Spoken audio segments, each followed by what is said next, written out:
Harus dikasih efek jerah. Denny Syarista bahagia, Razman Nasution dilaporkan.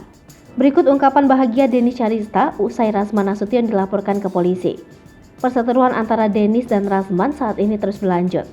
Razman yang telah dilaporkan oleh banyak pihak ke kepolisian membuat Dennis bahagia.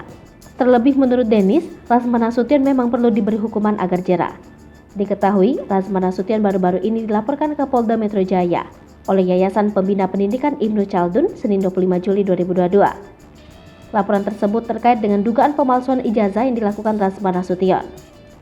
Razman Nasution dilaporkan ke polisi. Denny Syarista meminta untuk sumpah pengacara Medina Zain dicabut. Hal ini dikarenakan Razman Nasution dianggap sebagai pengacara bodong. Kemudian, Dennis mengungkapkan jika Razman Nasution banyak dilaporkan orang tak hanya satu saja.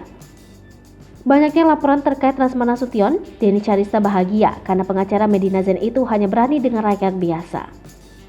Dennis pun meminta doa pada netizen agar Razman mendapatkan efek jerah dengan perbuatan yang dilakukan.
Hai pemirsa Selipopo TV, jangan lupa komen, like, dan subscribe, serta tonton terus berita-berita